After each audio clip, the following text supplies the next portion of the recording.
Hey guys, welcome to the Adventure Photo Show. I am Steve Reichert. I'm a documentary and adventure photographer and filmmaker. This channel is all about encouraging you to tell your story with a camera and have fun doing it. And every Friday night we do a little photography Q&A, little group chat that is a lot of fun. And typically I do this at 8 p.m., but I'm going on a little bit earlier tonight than usual, so hopefully everybody who normally makes it in will be able to.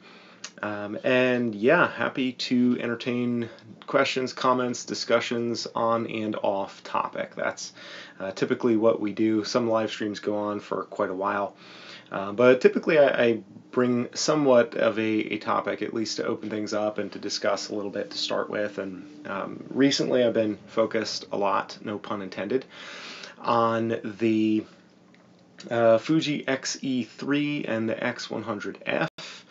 And I've been testing those cameras out quite a bit. Good evening, Justin. I believe that's who I saw pop in here. Good to see you here. Yes, one of the first people I have successfully made friends with, at least to my knowledge, across from Reddit into YouTube, which is pretty rad. Yeah, so been testing the Fuji XE3 for the last week. I unboxed it last Friday, I guess, and had a chance to play with it over the weekend, last weekend, shot a bunch with it, and then of course, horror of horrors, I found that the real test, or the thing that I was looking forward to probably the most, was getting those raw files into Lightroom and playing with them. And I know that many people do not like editing their raw files, period, so a lot of Fuji shooters shoot with JPEG, which is understandable because Fuji makes great JPEGs. But personally, I prefer to edit in RAW, just not necessarily because of any purist aesthetic sensibilities. Good evening, King Yuzi. Good to see you here.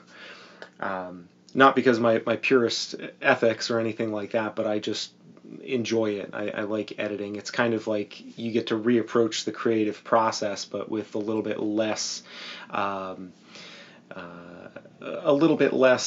stress, I guess you could say, because when you're shooting, there's that moment that you have to capture, but when you're going through to edit, you get to kind of relive some of that, but you can take it at a little bit of a more gentle grade. And so I enjoy the editing process just for that. And so of course I pulled everything up into Lightroom just to realize that, oh yeah, they don't have support for that yet, but I believe it was 2 nights ago they finally got support for the XE3 and those files in Lightroom, and I was able to do a little bit of editing there.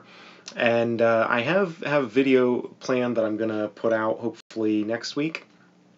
I want to just kind of run through the raw files that I shot in Lightroom, do a little pixel peeping, which, as you know, necessarily isn't the most useful thing when it comes to pixel peeping, but it's something that I like to do when I'm testing out a camera, just to kind of see how the camera really works, to be able to kind of get in there in the nitty-gritty and poke around a little bit in the files and see how they are. And I will tell you that my first impression of the files is, it's a very good impression. The image quality is comparable to the X100F and to the XT2, and I would assume to the XT20 as well, because they're all using the same sensor, but I haven't shot with the T20.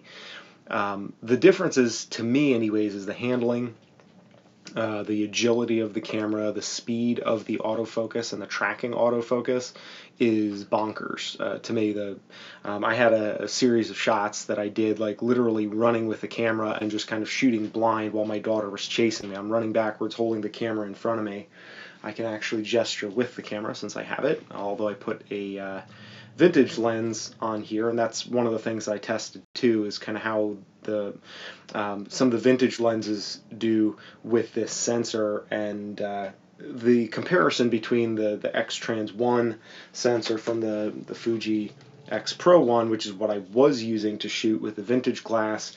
When you kind of put those old lenses, which aren't necessarily quite as sharp, but you put them with really good manual focusing interfaces on something like the XE3, it's magnificent. But the autofocus and the facial tracking is beautiful too.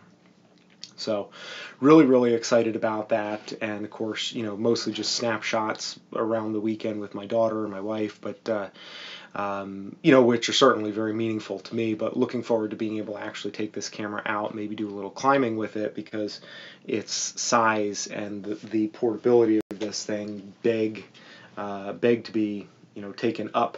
And I mentioned on a recent live stream, I have the Pancake, the 27 and the 18 millimeter Pancake lenses on order, so hopefully they will be here soon and I can test them out.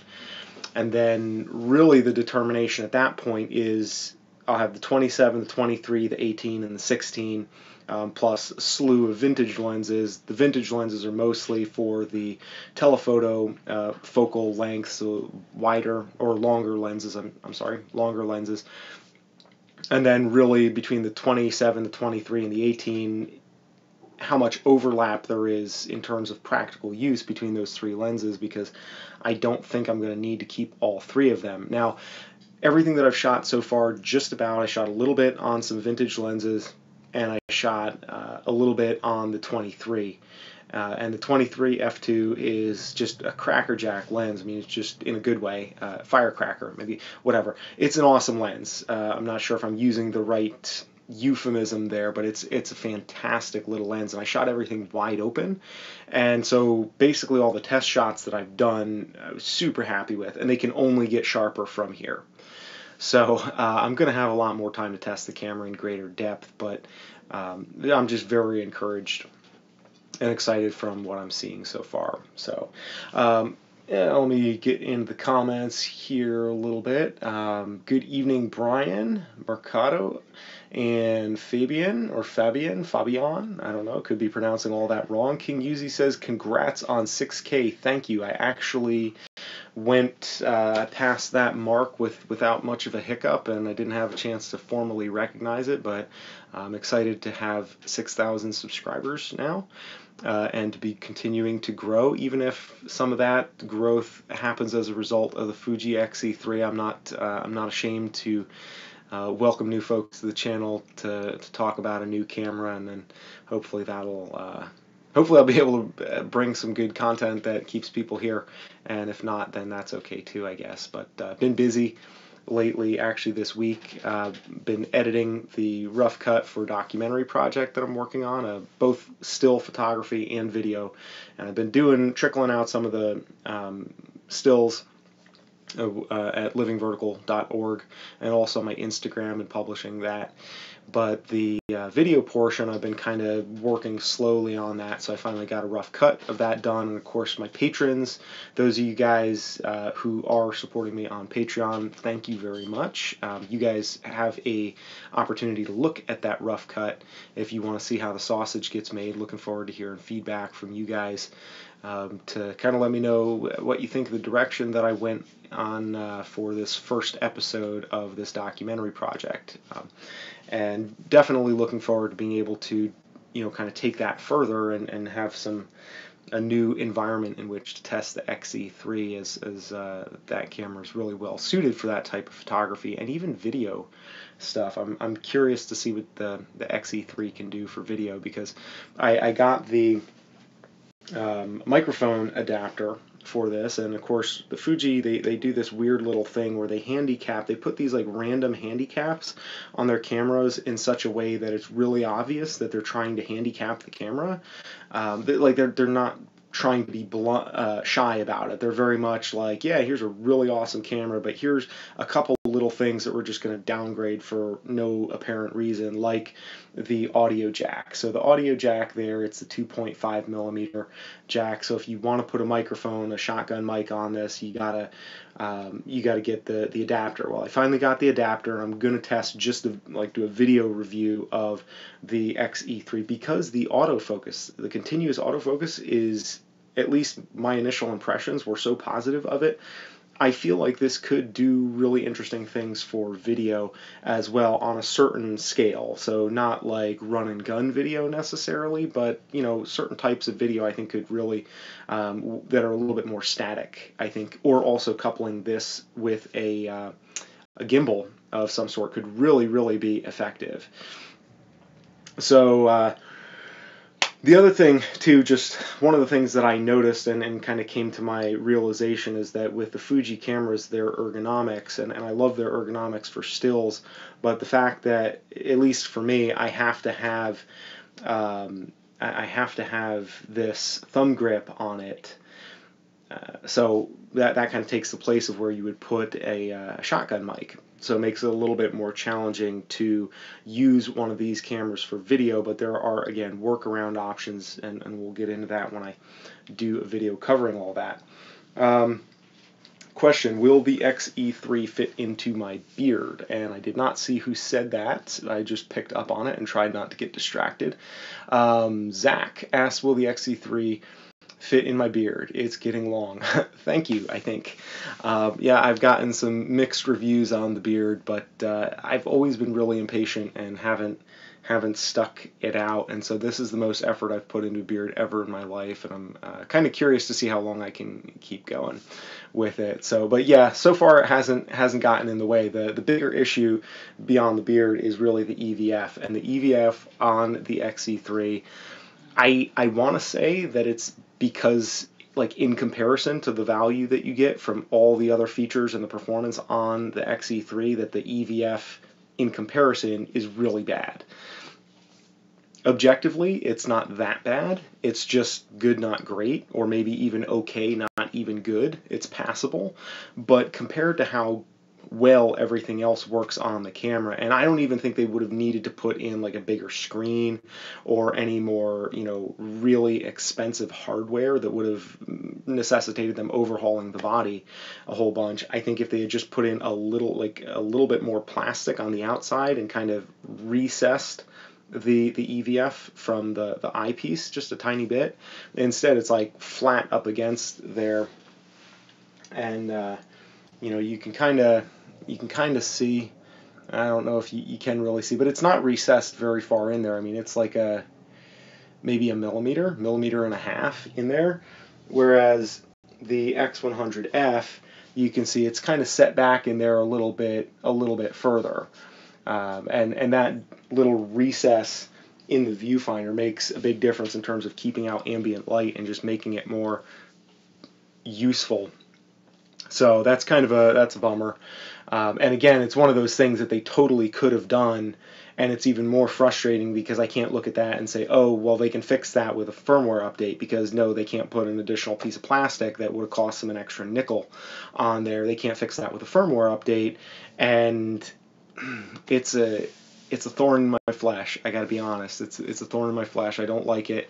But the value of the camera, aside from that, is so outstanding that it's like I kind of feel like I don't have a choice but to suck it up and deal with the lousy EVF, because I love everything else about the camera, and I am so excited to couple this camera with the pancake lenses, because I'm going to be able to have the portability that actually forced me or led me to trade the T2 for the X100F.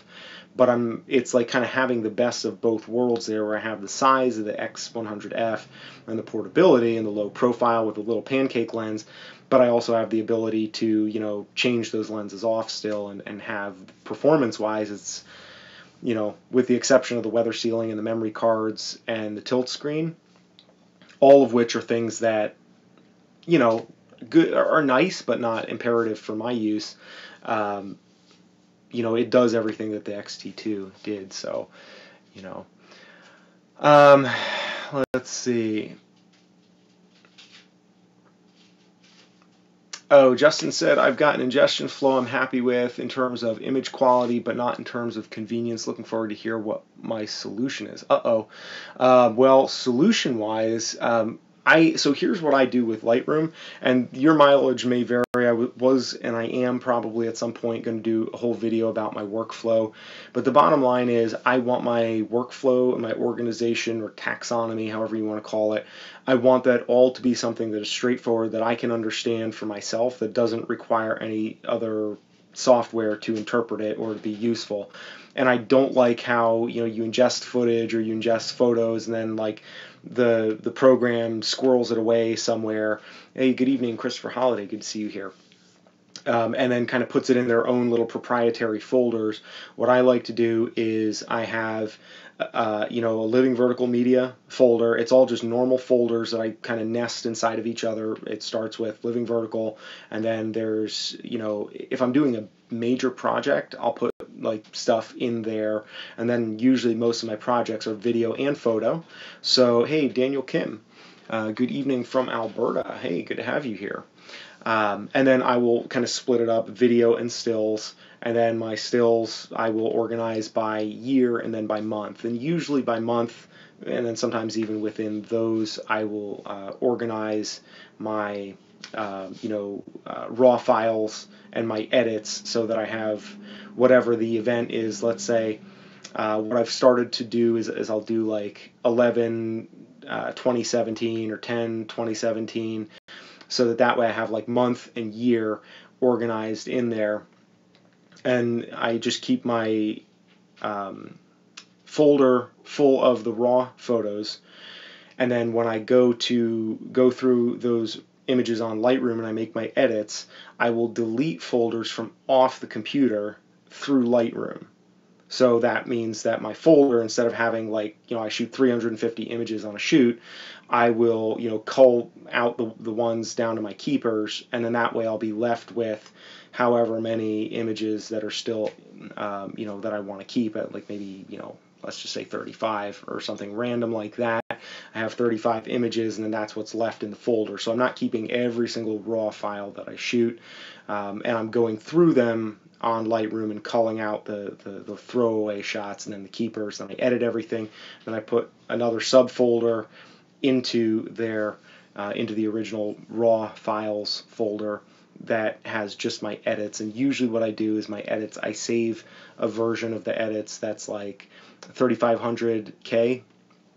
I limit the file size so that way it's big enough for most everything that I want to do, not too big, not too small. I've printed those, 3500K or whatever.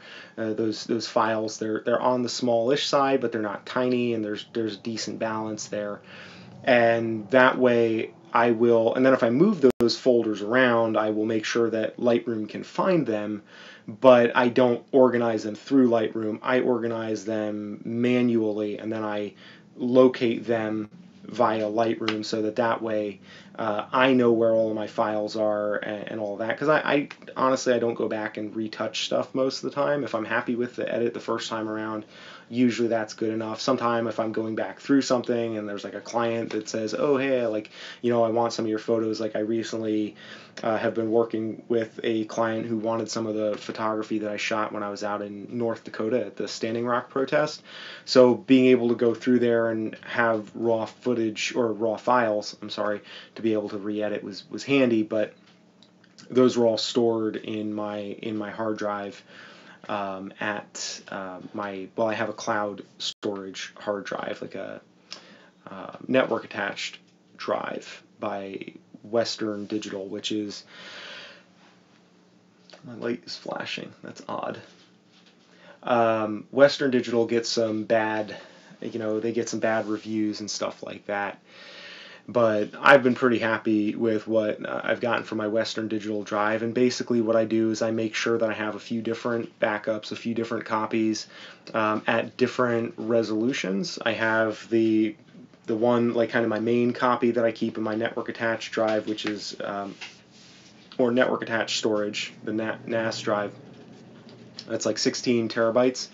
And then the rest I kind of keep on, my edits. I'll keep my edits more accessible, but the raw files, once they're edited, they're kind of out of my hair for the most part, unless somebody's going to be paying me a lot of money to go back through and look at that stuff. They just stay on my NAS, and I have them if I need them. But otherwise, I'll put a copy of my edits, I'll dump them onto my phone, and then from my phone I'll upload to like Google Photos, which Google Photos, you can keep a relatively low resolution copy of all your camera roll that's unlimited in storage. And again, it's not perfect, like it's not something that you can necessarily blow up to shoot a billboard with, but in terms of catastrophic instances that could happen, and these things do happen, it's good to have a backup even if it is lower res, because you can still print those things out for your own use and for use on social media and digital platforms. It's still plenty good enough. And I've gotten some photo books printed off of Google Photos using their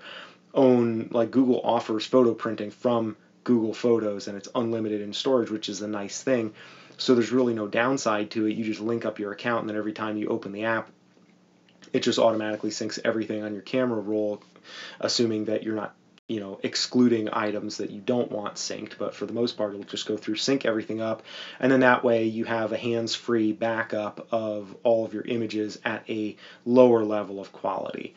And then so basically I try to keep a 3-part backup of my work. One is lowest quality, easiest access, kind of just like out of mind, and that is my Google Photos. All my edits, they go to my phone, usually for social media or sharing with my friends, and then they go into Google Photos and they're there. The second is an on-site backup, which is just a regular hard drive plugged into the computer, and the stuff that, like, my edits, again, go on there, and some of my raw files, but I try to, not get too carried away. In other words, if I haven't used a raw file in like 5 or 6 years and I'm running out of storage, I have like a 4 terabyte drive, then I'll delete old raw files that I'm looking back at, because there's a lot of stuff that when you shoot it, you think, oh, this is awesome, I'm going to, save this forever. And then 5 years later, you look at that and you're like, oh my goodness, that's terrible. Like, I don't really need it. So that's been my approach up till this point. But everybody's mileage can vary a little bit. Hey, Paul, good evening. Glad to see you here. So yeah, I don't know if that's any help at all on the workflow. Everybody's workflow varies a little bit, and it's just kind of like when you're climbing, different people use different knots and different techniques, and at the end of the day, there's more than one way to get to the top and back down to the bottom safely. And a lot of times when a person, the bottom line that I try to look at, and the other thing too I want to mention, is printing your photos is a really appropriate way to back them up, because I worry a lot. I mean, I have a RAID drive, which means that I believe it's RAID 5, meaning that I can lose one of my 4 internal drives, and there's some redundancy there, so that if one of my drives fails, I haven't lost any data because the other 3 are kind of carrying the overlap. Hey, Scott, good to see you here too from Ontario. Awesome. We got a real international crowd here tonight. I should do my live streams a little earlier, more often maybe. But the idea is that I have some redundancy built in, but no matter the best laid plans of mice and men, like lightning strike, power surge, you get a surge protector, but maybe it's not good enough, or something, happens that's, there are all these things, floods happen, somebody knocks it off the stand where it was, or what have you. There are all kinds of things that can happen. Wow, Germany as well. I should know more German. I am German. My dad could come and speak German to you, because he's right off the boat. From back in the day, it was like been a few decades since my dad was living in Germany, but he speaks better than I do. FK Iron says, I lost an entire raid back in the day. Drobo, oh no. Yeah, and the funny thing is, like, if you look on Amazon, you'll always see, no matter what the company is, somebody has always had a really bad experience with their hard drive. Like, I've had very good, fortunately, knock on wood. Hey, Perthshire in Scotland. Awesome. This is very cool. I feel very loved and appreciated from all over the globe. But yeah, like, I looked on Amazon, and you look at the reviews for Western Digital. I've had very good fortune with them so far. I've been using that drive for a couple of years, been outstanding. I haven't had a single drive go bad. Sometimes it's a little clunky trying to get into it remotely, but it works. I have no complaints about it, because the data is overall safe. And that's the biggest thing that I'm worried about. But, for every drive that you read about that works well for somebody else it's not going to work out. And so to me, I always look at any sort of digital backup as being, you know, a nice idea, but I'm not really counting on it. And that's why I try to fairly consistently, every month or so, I'm getting photos printed, even if they're just little 3x5 photos or whatever. Like, I'm always looking for new places to kind of divest my backups of my photos, because I want to make sure that I have them for, you know, for a long time. And at the end of the day, I realize that a lot of the photos that I take, you know, there's a lifespan on those photos. We want them to last forever because we have that impression that they can and they should and they will. But Poland, wow, Europe, going strong. Awesome, guys. Glad to have you all here. But I think that printing is probably one of the most underrated. Oh, you know what? Speaking of printing, I'm going to show you guys a photo that I got printed because, and I don't. Peter Kent, is Peter Kent in the audience? Because he was the guy who like told me that I should get it printed, and he was right. And I'm going to show you because I was going to do like a whole video like reveal about this photo, but I've just been swamped, and now I have too many videos and documentaries to edit, so rather than wait, we got a good crowd in here. Let me show you what I got.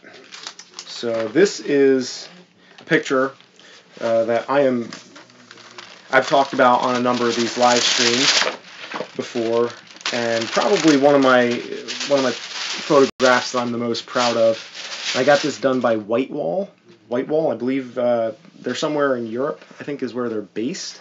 But I think they have a print shop in Manhattan or Brooklyn or somewhere that a lot of hipsters live. I know, I'm one to talk with my hipster glasses and whatever.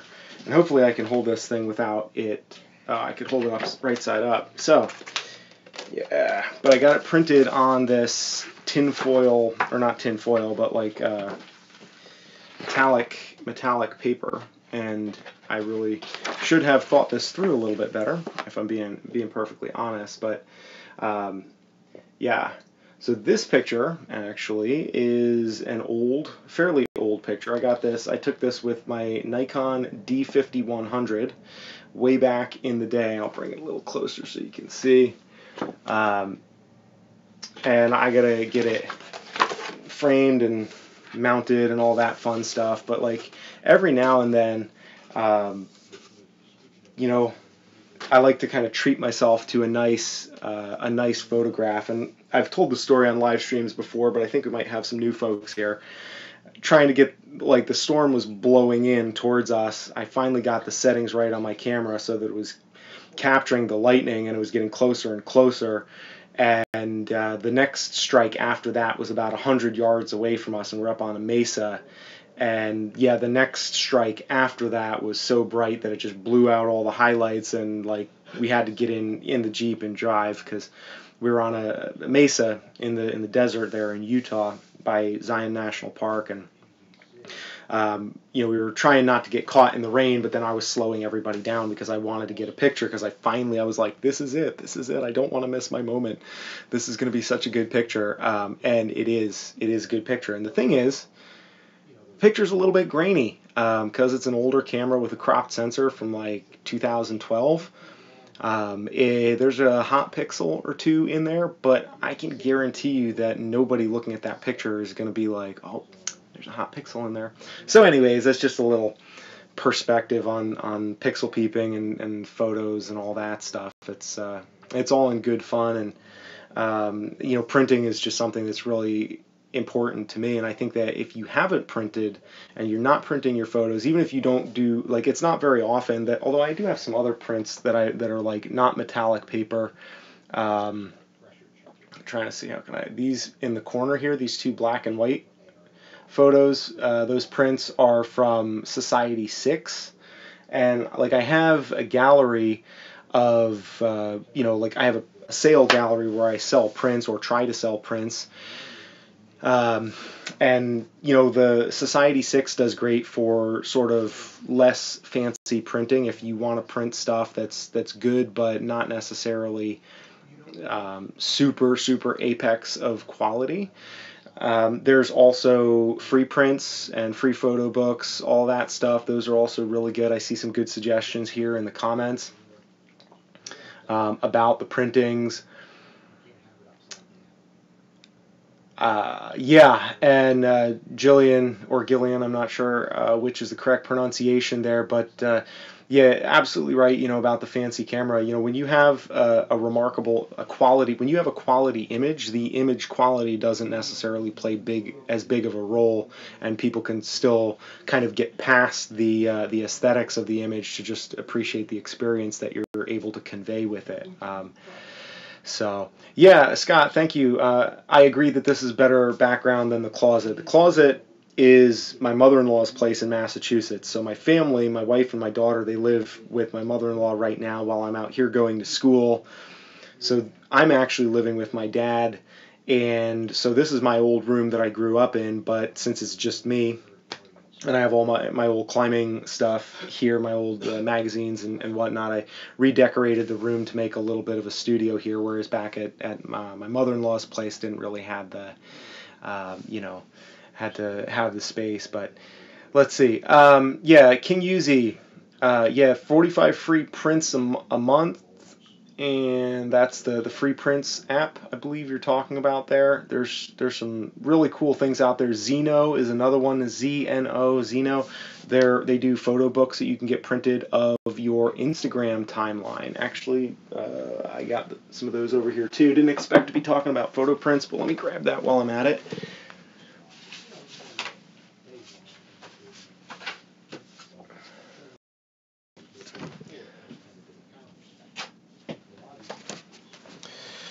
So I have a couple here from Zeno. This is one of their little black books. You can see there, Little Black Book by Zeno. And this one, it's all done digitally, but it's kind of like a higher quality print book. I want to say this is like 15 or 20 bucks. And I can try to show you these without the glare. These are almost, I believe all of these were shot with the Fuji X100T. Just the one weekend that my daughter was out here, I think it was a weekend of my dad's birthday. They went fishing together, and super high. You can kind of see the thickness of the pages here. They're pretty substantial, thick, matte, matte finish on the paper. Just really, really beautiful. And these are like 15 to 20 bucks from Zeno. And again, I have no affiliation with them, and unfortunately, which would be cool if they were paying me money, but I just like their products, and occasionally I treat myself, like I said. Google Photos. So this I got printed off of my Google Photos that I just upload automatically. And, these are all pretty reasonable quality. You can see this one. This is on Kilimanjaro. This one here, the sunset. This is Kilimanjaro, and this is the Picket Range. Oh, I'm sorry, not the Picket Range. That is the. It's in the Sierras, right behind Mammoth. Not the Evolution. There's the Evolution Traverse. There's a Traverse in there. The Picket Range is in the Cascades or somewhere up in Washington. I'll think of it at some point, probably after I'm done here with this live stream. But this is Google Photos, and they do a pretty decent job. I think this was like 10 bucks. And then Zeno offers printing from the printing from your timeline for like 10 bucks, where you get, this is 100 pages, I think. And it's kind of hard to gauge the quality because these are like my early Instagram shots. So I have some real treasures in here that are just awful. Okay, you guys want to see some really bad HDR?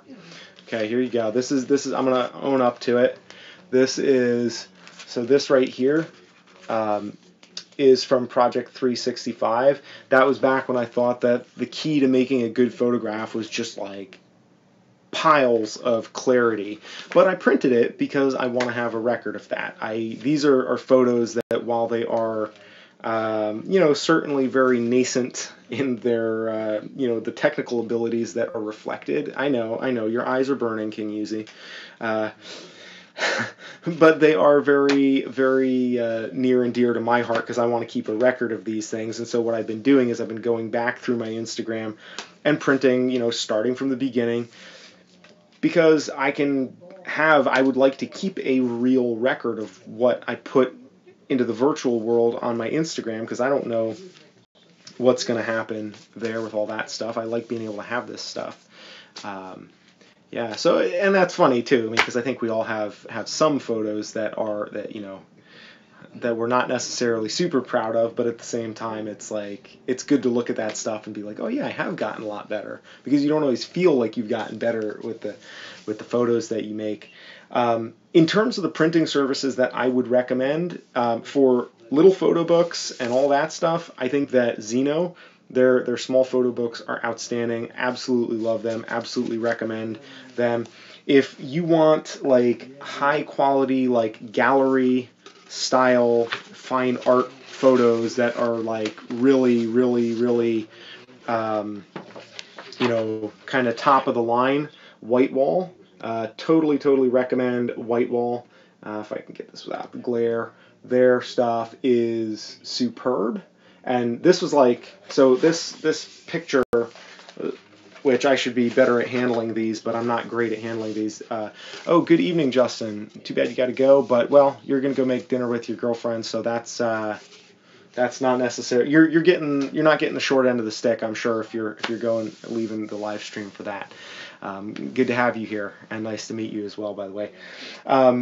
But yeah, with this print that I got done on the metallic paper by Whitewall, this was $40 or so, and you know, it's a pretty large print, but they did a really good job. If you're looking at getting framed prints by Whitewall, they will be just beautiful, but figure you're spending at least $150 to $200, somewhere in that neighborhood, for that type of scenario, because they use really high quality stuff, so it's very, very much high end. If you want to just get free prints, obviously there's a free prints and free photo books app, which it's not really free because they charge you for shipping, but for the most part it's on the free side. It's pretty cheap. And the service that I use where I sell my prints online, and I'm going to link it down below after this. If you look at any of my other videos, I have linked down towards the bottom is like my prints. And my prints are through Society 6, which is, you know, it's like not an affiliate program, but basically like you upload your photos, they print, they ship, they do the framing, they handle all of that. They put your photo on the back of somebody's iPhone case or whatever it is that, you know, people want to get. I only do prints through them, and I have to say that, you know, they're pretty reasonable. Like if you want to buy prints for yourself or for your friends, you can order the prints off of there. Like you can start a store to sell to other people, or you can just order at cost for yourself, which is obviously lower because you mark up the prints to whatever you want the price to be. But you know, they do some decent sales, especially this time of year, so you can actually get, and that's what these prints are over here, which again, a little bit, you know, in the corner, the two black and white ones, but those were, I don't know, like $15 or something like that, and they're 16 by 24. They're shot with the Panasonic GH5, and then also by Society 6, or these two that are hanging up right yonder above me, from the Bugaboos in British Columbia. Proud to say that those photos, actually I'll take them down just so you can get a little better idea of like print quality, and reveal the ugly, yes, I left the blank spot behind there. Proud to say that this photo was taken with a Sony RX100 Mark II, little pocket camera. And one of my favorite photos I've ever taken, because I took this from up on top of a mountain that I kind of got stuck on overnight, and it was a really harrowing experience. And if you've seen my scenic route, a little short movie about 10 minutes long or so, it kind of details that whole experience where my friend Martin and I kind of got stranded overnight with lightning blowing in, and it was just pretty crazy. But yeah, the next morning we were trying to get our butts off there before more weather blew in, and the sunrise was just really, really beautiful, really outstanding. And so just so you can get a little bit of an idea kind of what the print quality is like, 16 by 24, and I think this is framed. It's like around $35 if you buy it with no markup, somewhere around $35 to $40 if my memory serves. So it's a really nice resource to use for yourself, and if you have a community, and honestly, like if any of you guys want to buy my prints, you can certainly feel free to do that. That's always much appreciated. I always feel a little weird about asking photographers to buy one of my prints, since like you guys are photographers, I'm assuming, for the most part, and are probably certainly equally capable of going out and making these types of photographs for yourself. So I don't always push the prints really hard on this channel. Although if anybody needs to buy any prints, feel free. Those are going to be linked down below, and then using Amazon links is always super appreciated, because buying gear is something I know we all like to do. And so, yeah, that's just a little bit of interest to you guys if you want to do, in the spirit of the season, help us keep the lights on and keep the cameras rolling here. And also do have a Patreon page, and my patrons, I send out printed copies, photo prints once a year, and then a photo zine, a magazine, which I think I've also showed you guys before, but since we're talking about prints, it's relevant here as well. So basically, I have hey, good evening, Tiff. Good to see you here. So the other thing too, if you want like a higher end magazine or kind of booklet type of approach, Blurb is really good. I use them to print my photo zine, that the Adventure RX journal. This goes out to my patrons twice a year, and they do really good. They do a really nice job with the print quality and the binding. I mean, it's very professional in terms of the print and stuff, and the way that everything goes into them. So I've been super happy, super impressed with the level of detail and the print quality in these. And of course, that's why I give these to my patrons, because I like my photographs, but it's a lot more fun to have photographs that you can actually share with the people who support your work.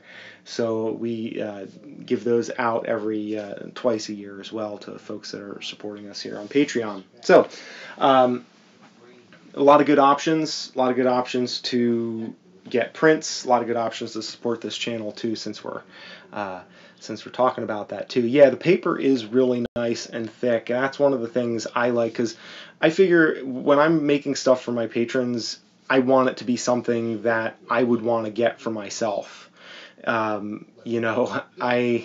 I don't really want to send something to my patrons that isn't something that I would be excited about, and I really just wanted to see how nice that thick paper was. And so once I tested that out from Blurb, I've been really impressed with a lot of their stuff. Actually, my portfolio, my stills portfolio, hard copy of my portfolio is from Blurb as well, and that's kind of what got me into their stuff, and I've been really excited about that. So definitely some good options there for the printing, and relatively speaking, I mean, it's a reasonable cost. I mean, like each one of these, if you're just doing one at a time, they're like about $20 and change to get one of these printed, and then shipping and all that stuff and tax is added on. But $20 is to spend every couple of months to get yourself, to make one of those for yourself, and so that you have an ongoing record of like, okay, this is my spring portfolio or whatever, that you take a couple of pictures and put it together. Or maybe if that's too ambitious of a pace, where you say every year you get yourself printed. I don't, Tiff, although I do appreciate you asking. Certainly, I don't currently have any affiliate relationships with any of the print companies, but that is something, as my channel gets a little bit bigger and as I get my act together. I may start exploring that and looking to see if there's a way to get some sort of affiliate link with maybe Xeno or Blurb or something like that, because I love their services and I'm always recommending it to people. But yeah, that's kind of where I'm at right now. Let me see. I think I missed a question back here. Jillian says, I presume you have your monitor calibrated, and if so, what do you use? I actually do not have my monitor calibrated. It's nothing special. Basically, the whole monitor calibration thing, there are pros and cons there. There are some people that are really into that. For the most part, what I've found is that if you're printing through online printers, having your monitor calibrated doesn't really do you a whole lot of good. If you're going to be going and printing stuff directly yourself, then there's a little bit more flexibility there that you have, but I don't get too messed up about it. And frankly, of all the prints that I've ever made, it's very rare that, I mean, literally never, that I've been like, oh man, this picture doesn't look right, or I'm not happy with the colors in this, or something like that. It's like the representation, whatever my JPEG looks like to me, that's what my photo looks like when I get it back. The one downside, and this is an interesting tip that might be useful if you're thinking about printing, is that if you turn the brightness on your monitor down to like no more than halfway brightness, and then edit your photo with your screen like halfway bright, that you get a more realistic look of what it looks like when you're actually viewing it on paper rather than a backlit substrate or whatever. So, or medium. And I think that that's the one thing that I found that's really the bigger issue, is kind of the light and the dark, more so than the colors being on or off. And again, your mileage may vary, but what I've noticed is that, and I believe what it is that when you're doing online printing, you send them the picture, the JPEG, and they're going to run it through their own software and stuff, and their printers are all kind of calibrated a little bit differently. Anyways, they have their own settings that are going to be applied to that photo, and for the most part, that most of the online printing, I've heard that it's just not worth the effort. And again, that's just one area that I haven't dabbled into a whole bunch, but I always look at it like I'm going to do as much as I can with what I have, and then when I run into a roadblock or there's something I don't like or I'm not happy with, then I'll go ahead and I'll make changes and say, okay, like how can I fix that? But so far, like all the print stuff that I've done, really the only obstacle I've run into is had pictures come back that were a little bit too dark because my monitor brightness was way up, and so I edited it incorrectly, thinking that it was going to print brighter, but obviously it doesn't, because the paper isn't backlit. So yeah, my abilities as a printer or my knowledge about printing is fairly limited, other than upload the JPEG and in as high a resolution as you can, and then get after it and get something back. So but I think that's another, it's also another really interesting way to kind of compare how you like different cameras, is to look at the prints from those different cameras rather than just looking at the digital files as well, because sometimes it gives you different appreciation for the qualities of the image that your camera makes when you put it into a physical space and you make it into a real image, and of course that's another good argument for shooting film, is that when you shoot film, you're always getting some sort of print back from it, and so that's kind of built into that process that you don't necessarily have with digital stuff. Although now I think it's becoming a little bit more commonplace to see printing happening with digital. Plus the Fuji Instax, which kind of right back there on my wall, you can't see very large, but I have a whole bunch of pictures of my daughter that I took with the little Fuji Instax 90 camera. Good evening, Fabian. Good to have you here. Glad you're able to make it, and have a good day at work. And yeah, I think I might try to see. I try to be flexible with my live stream times. The one limiting factor is that when I'm with my family, My daughter usually is sharing the space that I usually use, because this is actually my room. This is like literally my bed here. It's not a big room. And so she's got to be asleep, and so my ability to live stream is kind of, I get kind of bumped around, depending on where I am, I get bumped around. But yeah, I loved having more folks in here, and trying to find a time that works for everybody. So cool. Questions, comments? What are you guys getting into? I'm drinking some soup out of a mug. It's not even very warm. It's tepid. I'm drinking tepid soup. Um, so yeah, tepid soup, cameras, printing. Alrighty. Well, if you guys have any questions, I would love to hear them. Snoring dog. Snoring dog is good. I do not have any pets currently. I am petless, although I would like to get a dog, but right now I'm living with my dad, and he's not too hip to the idea. What I really would like to do is I'd like to get a dog and train him to be like a diabetic alert dog. I think that would be pretty fun.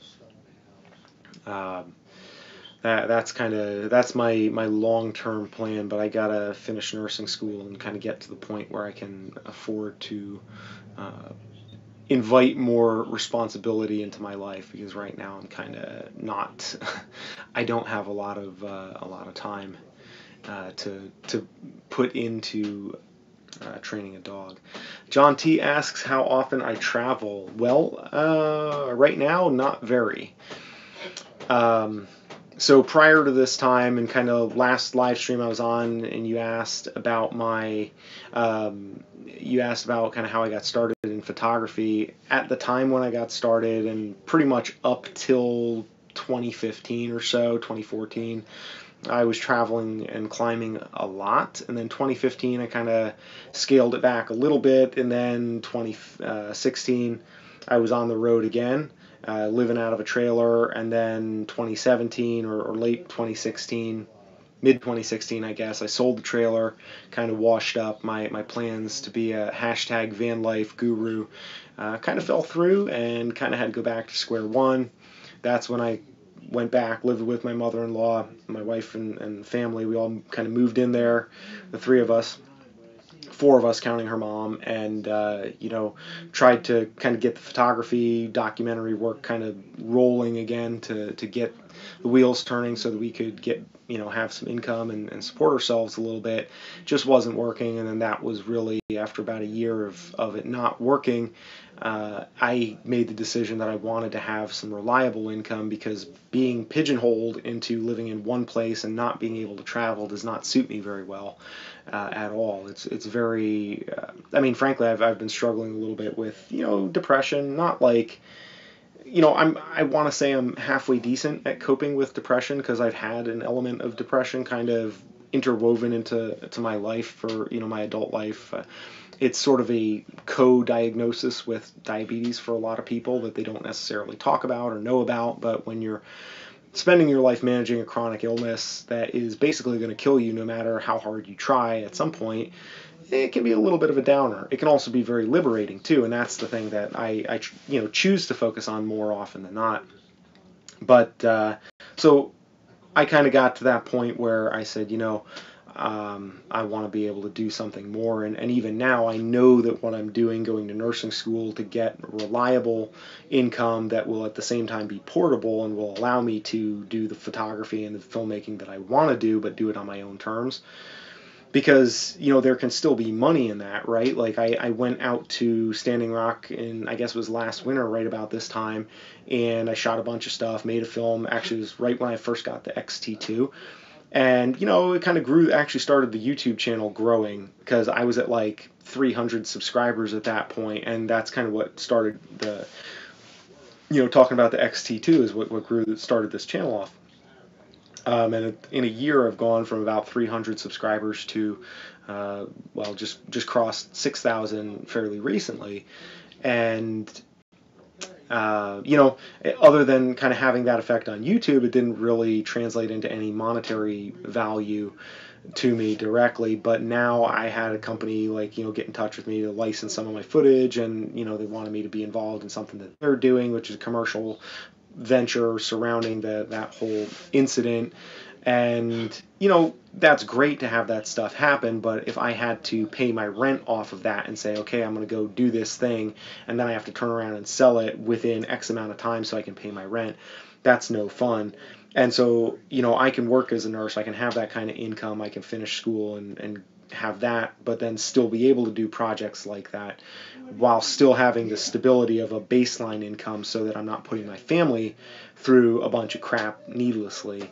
Because, you know, for me, if it were just me, I would have no problem like dirtbagging, living on people's couches like I have for a large point of my life. And even, you know, even with Stephanie before the baby came along, you know, but now it's a little bit different. And so, yeah, you gotta kind of make some changes. So anyways, very long answer to say that right now I'm not really doing any traveling substantially, because my first priority is like I want to ace everything in my nursing, my pre-nursing, the tests that I have to take to get in. Like, there are a lot of people that go into nursing or into many professions that are content to be just like, I just want to do the bare minimum. I want to go in there, I want to own everything. Like, I want to crush everything that is in my path. Partly because this is what I'm doing now, is instead of traveling and climbing, and so instead of improving myself in that area of my life, this is a different area of my life where I can really project something and really do well on something that's challenging for me, which is schoolwork, because I hate school. Specifically science and math. I'm terrible at those things, but I want to use this as an opportunity to challenge myself and do really, really well. Because what I've realized is that, you know, I could look at this time as like, oh, I failed, I didn't, you know, do things right as a professional photographer, filmmaker, I couldn't make it work, blah, blah, blah. I could feel bad about it, and then now I have to go back to square one. Like, this is literally the room that I was living in when I graduated high school. I'm back living with my dad. You know, like, these things work on you. I'm 35, and I'm back in the same room that I was when I graduated high school. The last, you know, 20 years of my life or 18 years of my life have been just like a complete, like, I'm back at the bottom of the cycle. But then I look at it from a different standpoint to say, for the first time in my life, like, I'm going to actually try just to see what I can do. Like, how good can I do in my classes if I actually tried? And turns out the answer is I have like a 4.0 average in classes that I failed when I took the last time. So I'm excited by that. But yeah, traveling, not so much right now, but I will say that traveling is a huge motivation for me, and so one of the reasons why I want to ace all this stuff now is because I want to have better opportunities to get the jobs that I want, that are going to afford me the ability to travel and have flexibility when I, you know, kind of in a couple of years, because that's really the big win, you know. Yeah, thank you, Tiff. That's very, very true. There are, you know, it could be much, much worse. And I get in my head, you know, that's the thing. I think with a lot of people, we get in our heads, and then you start thinking about things, and you don't see the progress that you made. But then, you know, things like this happen where a company contacts you out of the blue and is like, hey, we want to license your footage and blah, blah, blah. It's like, oh yeah, you know, and they don't know that I'm like living in my dad's spare room or whatever. Hey, thank you, Drew. That's very kind of you to say, but I'm too young to die, so I'm not going to go ahead and run for president just yet. And I'm sure I'll get demonetized for saying that, but I guarantee you that if I actually spoke my mind in terms of my social and political views, probably wouldn't go over well. And so yeah, I'm happy to just take pot shots from out here on the perimeter and just kind of, you know, pick on cameras a little bit, and I still get people give me flack for that. People give me a hard time because I, you know, you're picking on my camera, man. Like, I'm not picking on the camera. It's a great camera. I love the camera. It's like my favorite camera. I have it too. I'm not picking on it. I just, hey, like, I gotta say, like, I think the design of the ISO implementation on the shutter wheel, like, come on. President of Fuji. Oh man, I would love to be president of Fuji. I would love to work with or for Fuji, because honestly, like I think I could give them really good solid input that would help them make their cameras, which are awesome. I could help them make them even better by giving them real honest input from somebody who really works their gear over pretty well. Sean Kim asked me if I had an online portfolio. Thank you for asking that question, Sean. I do have an online portfolio. It is StephenReichert.com. StephenReichert.com. It is a Squarespace site, but I am not Peter McKinnon, and I am not who else? Ted Forbes has a deal with them.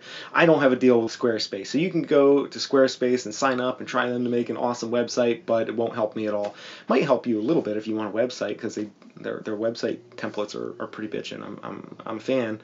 But StephenReichert.com, that's Stephen with a PH, STEPHEN dot, no dot, just Stephen dot, damn it, no, I'm overthinking this. StephenReichert.com. StephenReichert.com is my website. Yeah, pretty happy with that little bit of business there.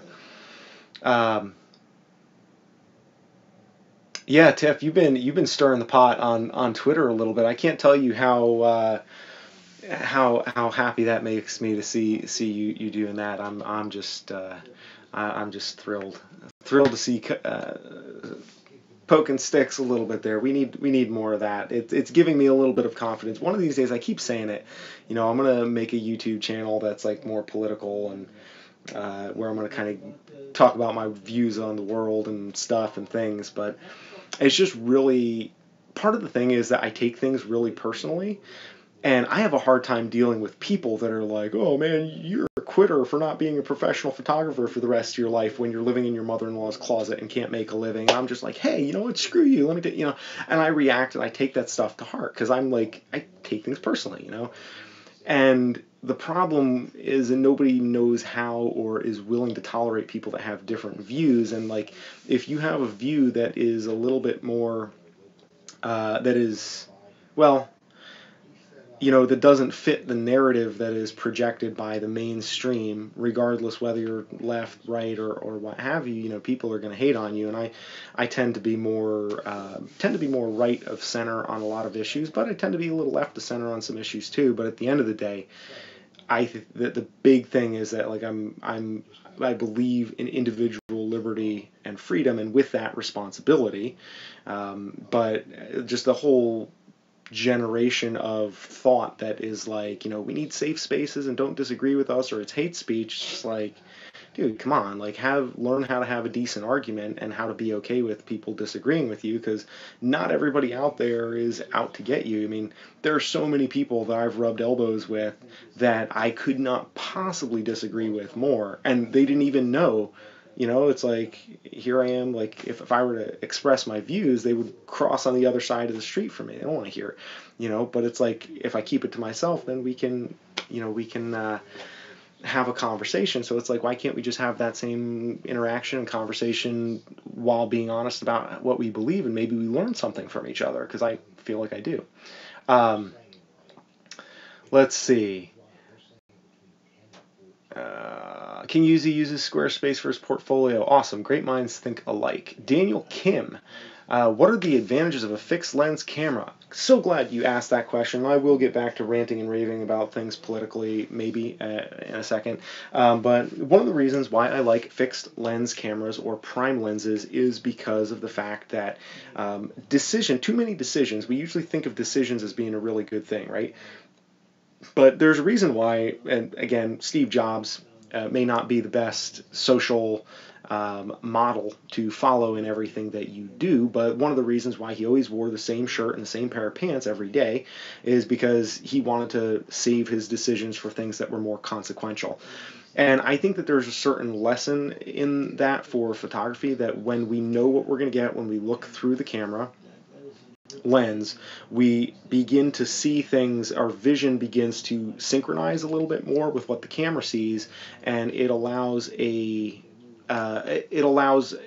cleaner translation from what we have in our mind to what we're going to see when we look through the camera, and so that there is less wasted motion.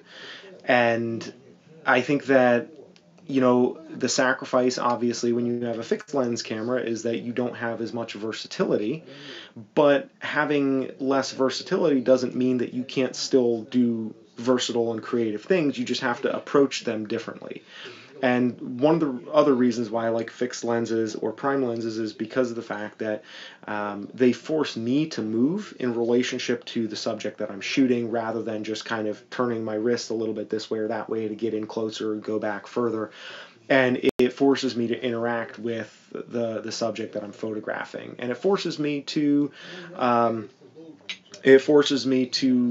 participate a little bit more fully. And I got into photography through climbing and through backpacking and traveling, so it was always, for me, a very participatory activity from the outset.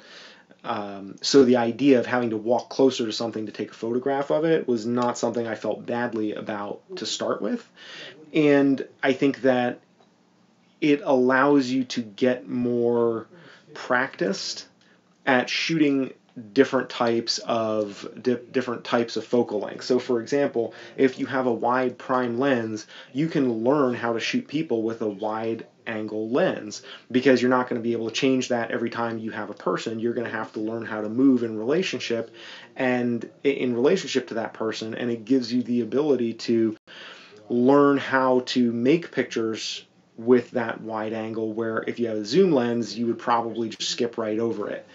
And a lot of times in the process of learning how to make the best out of a lens that isn't ideal for a type of subject, like for example a wide angle lens when you're shooting portraits of people, if you get too close, it can be a little bit fisheye-y, it can distort features a little bit, and so you have to be judicious in your composition. But sometimes a little bit of distortion isn't always a bad thing, and it can give you some really interesting looks in your pictures as well.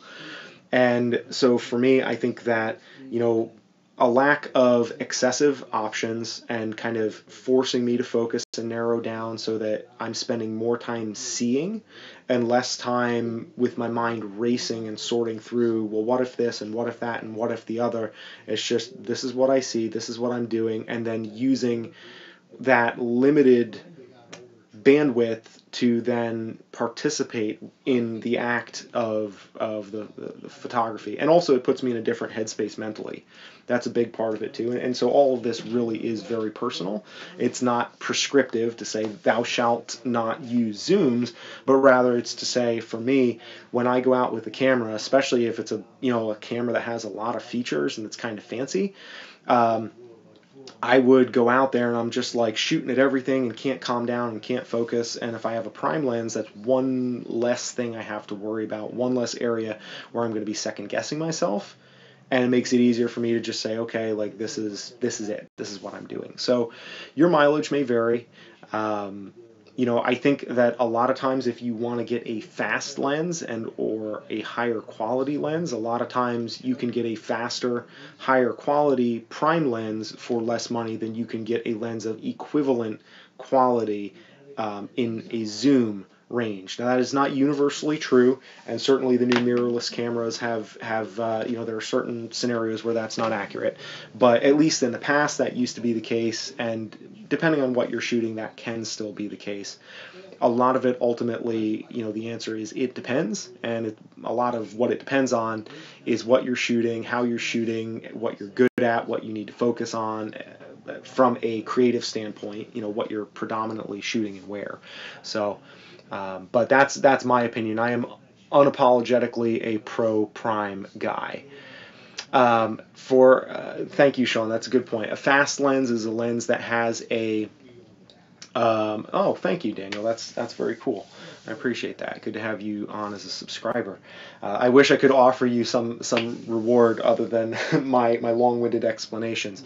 So a fast lens is a lens that has a wider aperture. So at the end of the day, I say that too much. I shouldn't say at the end of the day all the time. F2 is faster than F5 or F8. It means there's that the lens is able to let in more light, and as the lens lets in more light, usually that is indicative of better quality And I believe, and I'm not an engineer here, so I'm going to do my best to explain this, but the simplified answer is that a faster lens is one that lets in more light, and it has a lower number for the f-stop. That's what is typically called faster, and usually a faster lens is considered better because since it lets in more light, you can shoot at faster shutter speeds in darker environments because it's able to gather more light through the lens. So I'm trying to think of an analogy that used water pressure and like straw size to explain that, but I don't think it would work quite as well because that's actually more of a reverse type of situation. But yeah, faster lenses let in more light and generally speaking have a little bit more engineering that goes into them. And so like the lenses that you get that are bundled with a camera, in most cases, they're called kit lenses. They are a little bit slower. Most of the time they're a zoom lens that is somewhere in the like 24 to 70 millimeter focal length, and usually they're like f3.5 to f5.6 at their minimum aperture. And so the idea behind the minimum aperture is that you want to have the widest possible. So if you can get to like f2 instead of f3.5 for your minimum aperture, that smaller number indicating a wider aperture that lets in more light, what that does is that enables you to certainly, like I mentioned, shoot faster shutter speeds, which enable you to freeze motion in darker situations, gives you a little bit more flexibility that way. But the big thing that I feel like most people care about fast lenses for is because it enables you to get the background blurred out, like the separation between your subject and your background, which is called bokeh or bokeh, depending on how you pronounce it. I don't think I've heard anybody give a definitive explanation of how to pronounce that. Everybody always says bokeh or bokeh.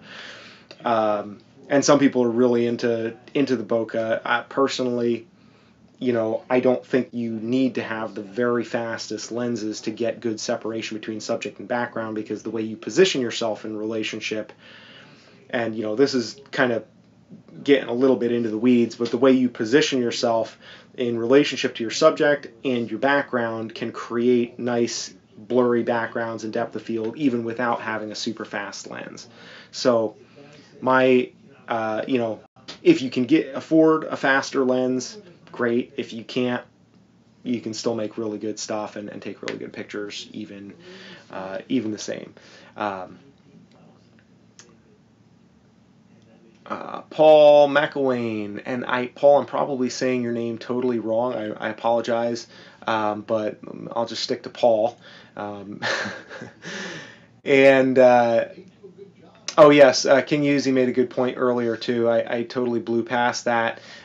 Fixed lenses and prime lenses are different. Yeah, they are different. Fixed lenses meaning one that is like fixed onto the camera that doesn't change. Prime lens can be an interchangeable lens. So for example, this is a prime lens. It only has a 35 millimeter focal length, but I can remove this 35 millimeter lens with great difficulty, and I could put on another lens in its place, right? On the, hopefully I can put it back. Hey Fuji, hire me to represent your company. I can almost get the lenses on properly without breaking the mount. The X100F is a fixed lens because it has a prime lens, but this lens does not come off. I can't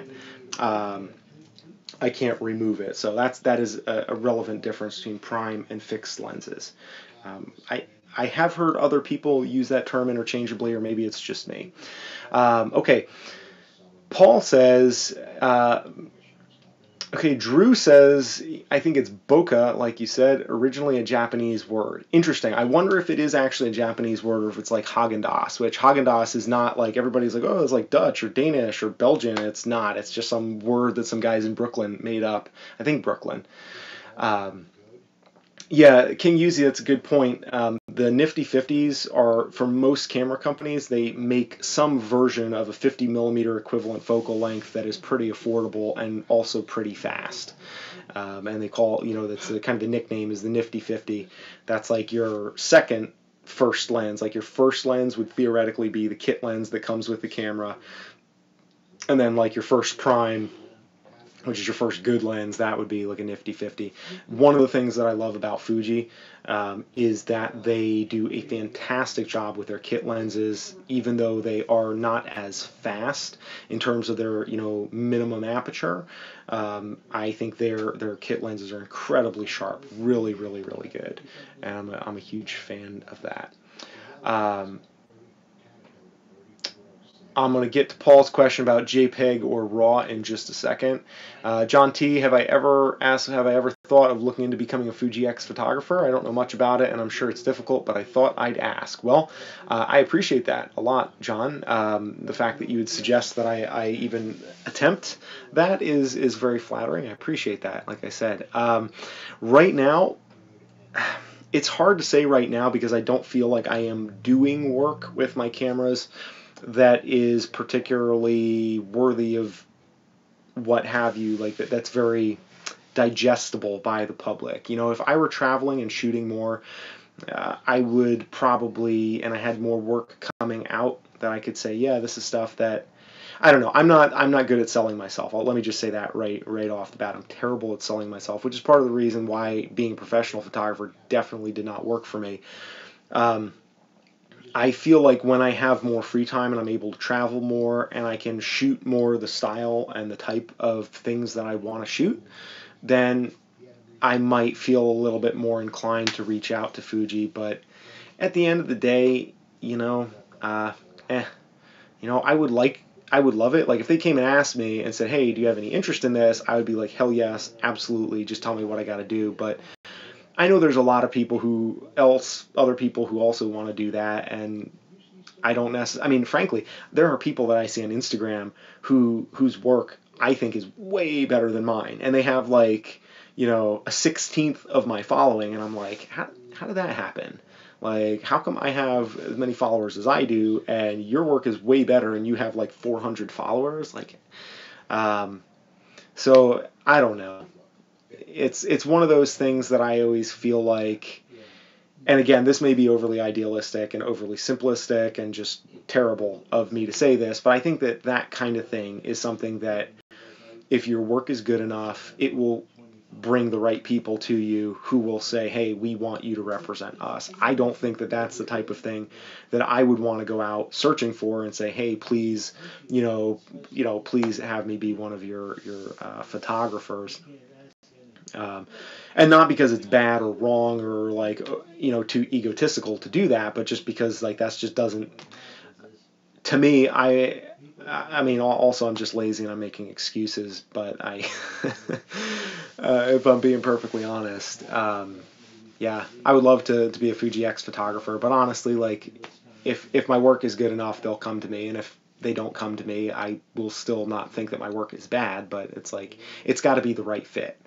And I know that they have some relative awareness of me because I put my videos out there. I tag them in a lot of my photos on Instagram just, so that other people who follow them will have a chance to, engage and see what I'm doing with the cameras. But, yeah, it's like weird. You kind of set yourself up for disappointment. At least for me, that's what happens when I try to do that kind of stuff. So, sorry. Maybe a long-winded answer that just said a whole lot of nothing, but that's kind of where I'm at with anything like that. And also, honestly, like I am like up to here right now with work between school, family, documentary project that I'm working on, and like trying to crank out stuff for the YouTube channel. Because I'm really stoked about the XE3. This camera, just like I love it, and I want to make some videos about this, and I also want to finish my semester pretty strong, and so yeah. Anyways, other question Paul asked about JPEGs or RAW. Obviously the universal answer is that they both have their place. They both have their place. There are some situations where JPEG is desirable, some where RAW is desirable. For me personally, though, the answer that I will give for myself is RAW, hands down. And that is because, like I mentioned at the very start of the live stream, to me, the creative process that you go through when you're taking the photo is only half of the battle. I enjoy that creative process, but it happens in a split second, literally, and then it's over.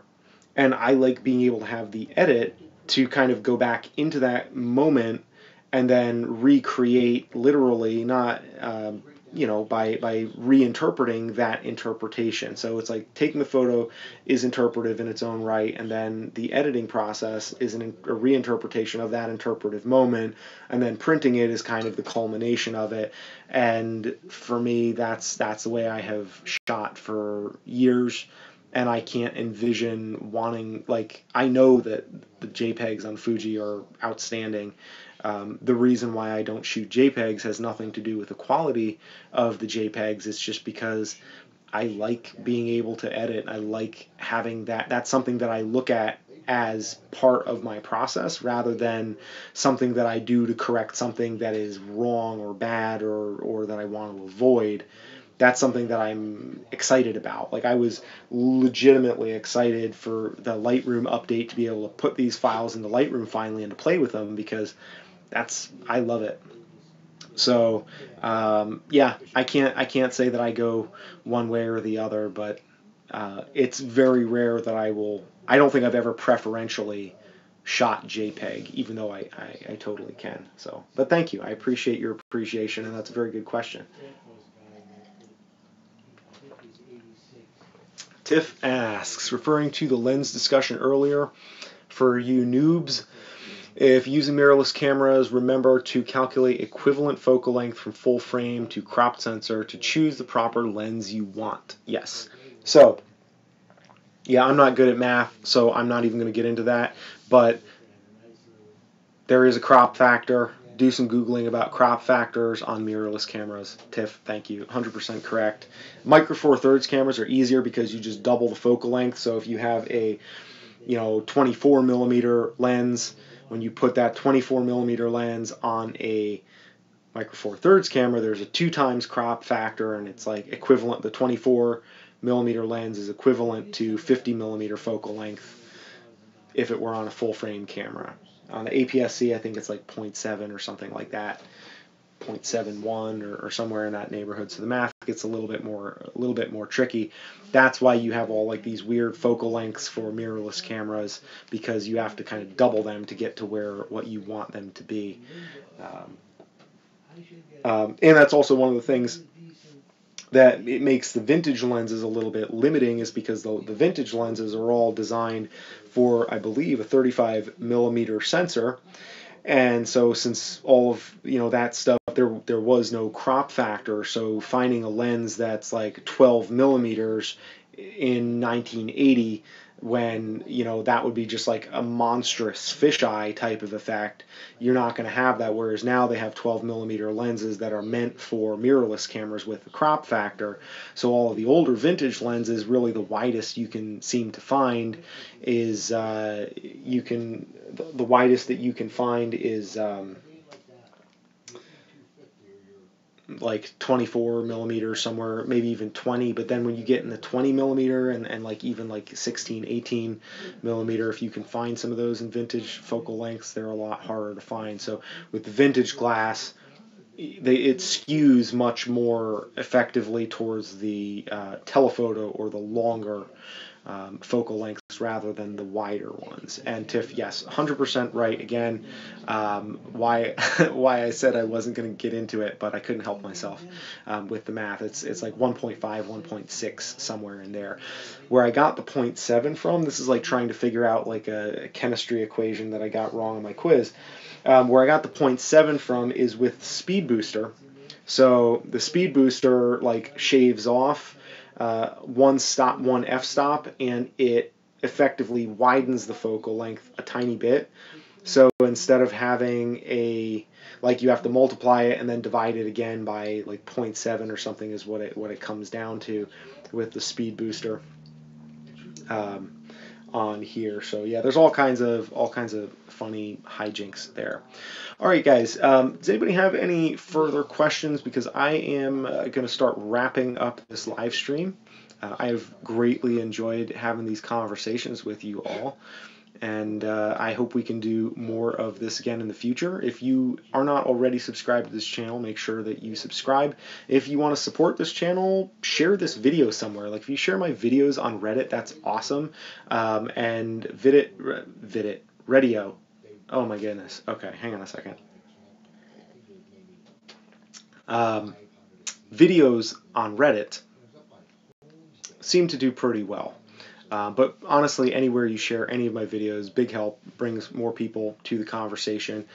If you're buying camera gear and you use the Amazon links that are below this video or that will be below this video, and indeed all of my videos, you help us keep the lights on, keep the cameras rolling for no extra charge. I appreciate it a whole bunch, and it gives you a way to exercise the gear acquisition syndrome that I know we all have. It's not just me. And yeah, so I hope everybody here has a really awesome weekend. And Peter Kent has a simple solution for crop factors before we go. Match the diagonal measurement of the sensor to the focal length. Full frame is 43 millimeters, APS-C is 28 millimeters, Micro Four Thirds is 21 millimeters. I'm not going to pretend to understand that. If you drew that down on a piece of paper for me, I think it might make sense to me. Like I kind of have like halfway what you're talking about there, Peter, but I don't quite fully wrap my head around it. Okay, I see what you're saying. Anything below those numbers are going to be wide. Gotcha. Okay. Although to be fair, like what they call wide it's different for, you know, it's a lot of that is relative. Like the 18 millimeter is considered a wide angle lens, but it's like a 27 millimeter field of view, which is like what the iPhone has. And I don't really consider the iPhone wide. Like for me, I like 24 millimeter equivalent before I start calling it wide. But I'm not trying to dismantle or disprove your way of looking at the you know, the lens equivalency, the focal length equivalencies. I'm satisfied with that definition. I just personally I prefer 24 millimeters. That's been my bread and butter with all the climbing photography and hiking stuff that I've done. I just love 24 millimeters for pretty much everything because that was my one lens for the longest time. So yeah, that's my story, and I'm sticking to it. And but I'm really excited to see how the Fuji pancake lenses turn out when I get them. So awesome! Thanks for tuning in, Paul. Say hey to the Green Isles over there. I always love your photos on Twitter. Thanks for sharing that stuff with us. And those of you guys who are participating in the Living Vertical Photo Challenge, following the LV Photo Challenge hashtag. I know I've been kind of falling behind on those. I am going to wrap up this photo challenge soon, where we've been focusing on making blurry pictures with intent, using blur creatively. Been really stoked on some of the pictures I've seen from you guys, and it's been really cool, and I am going to get back on that hopefully in the next couple of days, weeks, maybe. Let's see where things go. But I'll see you guys in the next live stream. Probably do a live stream on Sunday night about the same time. So we'll catch up with you all then. So have a good evening, weekend, Tiff. Enjoy your weekend as well. Peter, Queen of San Joaquin, good to see you checking in here. Everybody else that I may have missed, Yusuf, hope you have an awesome weekend as well. Sean Kim and Daniel Kim as well. Let's see, who else do we have in here? Say goodnight to Paul and Zach. Oh, Zach, are you still here, Zach? Because you asked an interesting question that I can't not answer.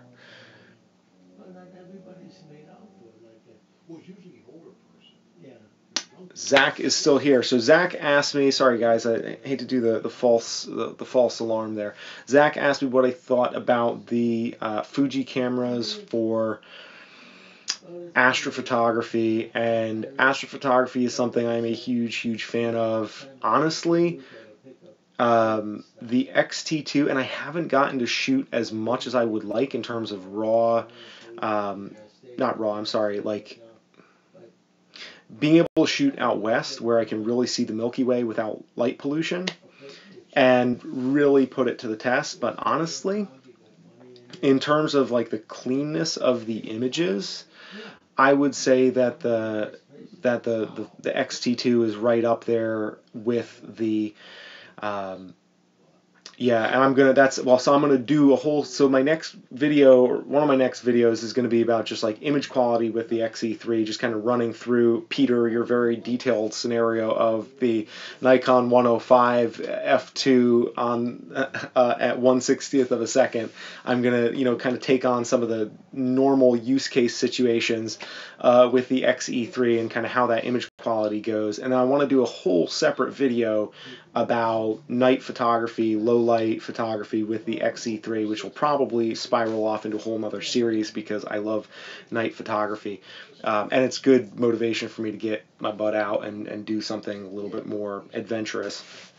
But what I would say is that compared to the Nikon D600, so that's the last full frame camera that I shot with. I shot the Nikon D600 with the 24mm f1.4, which is a very nice lens and not cheap, which I sold to get into the XT2.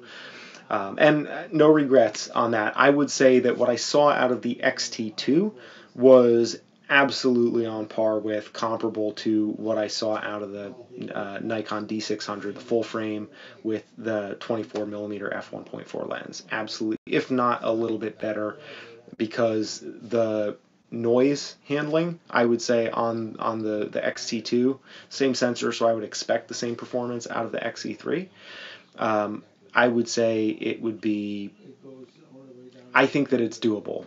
I think that on some level, if you want to really get crazy with the night photography and with like the Milky Way shots, that the camera that you're probably looking for, although the 850, the Nikon D850, the bottom line is that really, if you want to do night photography, you want to get a camera that is equipped, that is like a night photo camera, like an astrophotography camera. Like, especially if you want to do night photography and you want to print those images and you want to have them like big and clean and that they will stand up to inspection and they're going to be awesome in any medium printing format place that you could encounter them. You're going to have to wind up getting a like a Nikon, like a D850 that goes up to 51 million ISO or something, or 100 million. I forget how many, like the ISO range on the D850, just from what I've heard, it's insane. On the other hand, there's also the Sony cameras, which, not a huge fan of the Sony cameras, but the problem is, in a situation where you're looking for the maximum all-around benefit, and a camera that can, because the thing is, with my prints, I can print something in like 16 by 24 astrophotography that I shot with the XT2, or like some of the night photos. Like I have a night photo in my other where I edit in my editing suite from when I was out of Standing Rock, and I mean, clean as a whistle, just beautiful, beautiful shot, clean as a whistle, and honestly, like I couldn't want anything better than that. Now, if I were going to be shooting billboards and like getting really, that was the only thing that I was doing, I would probably look to, like I said, a specialized camera for that. But if you're looking for a camera that can do everything, including very, very good performance for night and astrophotography, the noise handling on the Fuji X-Trans 3 sensor is just, it's good. It's beautiful. Really, really, really good. Yeah. So I don't know if that answers your question, but yeah, that's fair. And I don't know a lot about the astrophotography, although a lot of what I see with the photography, I see it on Instagram, and on Instagram you can get away with a lot more messiness. There's a lot more opportunity when you're looking at a photograph that's the size of a postage stamp, basically. Like, nobody can really see all the messiness and the ugliness. Like I have pictures that I shot with my XT10 that I post on Instagram that I just like pushed way beyond the limits, and it's just, if I look at it in Lightroom, I'm like, ooh, that's terrible, I shouldn't post it. But then I look at it on on Instagram on like a digital format, and it's like, it's small and like you can't see any of those artifacts and the ugliness, and it looks beautiful. The XT2 photos, they look very, very good, very, very clean. I can't say that it's going to beat out something like a Nikon D850, but in other words, if you're because I feel like I beat around the bush. Like, if all you're doing, if you are an astrophotographer, period, then I would say, I don't know if I would recommend one of the Fuji cameras for that purpose alone. However, if you are a photographer who likes to shoot a lot of things, including Milky Way shots and all that, and you want to have a camera that's going to take beautiful shots, that's going to give you, reasonable prints up to, like, 16 by 24, and for social media purposes, yeah, I mean, actually, hell, let me see. I may even have some in here in this one. Do I have any night shots? So, I mean, this might give you some idea. This is on the XT2, and again, this is not like these aren't astrophotography, but this is a night shot. And getting in there, this is like a crop. This picture's cropped to start with, and you can like see in the windows on people's houses from like a long, long distance away. This is like super, super sharp and tight. The noise handling on these cameras is really, really fantastic. I mean, I have a couple other night shots, but I'm sure you already know that. Like, everybody knows that the Fuji cameras, they do a good job handling the low light and keeping the noise under control. I think I might actually have that shot I was talking about from Standing Rock. I might even have that in here.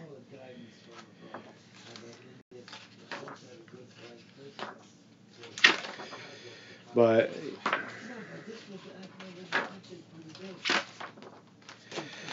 I know it's in here somewhere. Oh, here we go. Although this isn't really like a star shot. This is more a shot of the camp. So you can see the stars are a little messy because I got the exposure. I took the exposure a little bit longer. And I'm just trying to see kind of how that is. The stars are a little bit messy because I let the exposure go for, I think it was about like 30 seconds or so, because I stopped the lens down a little bit to get kind of the starburst out of it, so the stars weren't super, super neat. But let's see, there's also a photo that I took, I think it's on my Instagram, @livingvertical. There's sometime back in August, like late August, when I was in California. There was a picture that I shot, a night shot there that I took with the X100F, which, was ISO 3200, so it was not like super great, but it was halfway decent. And like in terms of the noise, I mean, for ISO 3200 shot, it looked really, really, really good, but it didn't look quite as clean as like some of the other shots that I've done. So, and also the other thing too is that I don't composite my astro photos. I'm lazy and or inexperienced in that regard, where I shoot the best that I can get in one frame, and that's that. I don't, kind of shoot the foreground in one and then the sky in another, and then kind of cobble them together in Photoshop. I just, I don't know. I would like to at some point maybe do that, but right now the way that I shoot is I just shoot it how I can get it and do the best I can. And, maybe I'll get more into that at some point. Anyways, yep, that's my thought on the Fuji X cameras for astrophotography. There's also I think it's Lonely Speck is the photo blog where the guy does a lot with, he does astrophotography with the Fuji cameras, and some really, really fantastic stuff in there that, like, I would have no hesitancy in my mind to go out with, with this camera and get after it. The one thing I have heard is that the Rokinon lens, the 12mm Rokinon lens, is supposed to be, or 16, whatever the wide angle Rokinon lens for the Fuji X, that's actually better than the 16mm f1.4, because the 16 f1.4 has chroma issues, and again, mileage may vary. I've always found it to be adequate. It is a 12mm. Okay, thank you. I've always found the 16 1.4 to be adequate in terms of the chroma. Like, I haven't had any issues with it, but other people feel a little bit differently about that, and I suppose it depends on how closely that you look at those images too. So, best brand of SD card? Good question. I usually shoot for stills 32 gigabyte SanDisk Extreme. That's what I use. Yep, 32 gigs for stills, and for video I use the SanDisk Extreme, like 64 gigs. I've never had any of their cards, knock on wood, never had any of their cards fail me. So been very happy with them. So, all right, guys. I'm gonna clear out of here now that I've beaten the issue of night photography and astrophotography with the X cameras, Fuji X cameras, to death. You all have a good evening, and if you have comments, you have questions, drop them below. See you guys Sunday evening for another live stream. Watch Twitter, Instagram, at Living Vertical on both. Would love to connect with everybody out there. And have fun with your camera. Don't take it too seriously. And have a good weekend, too. That's important.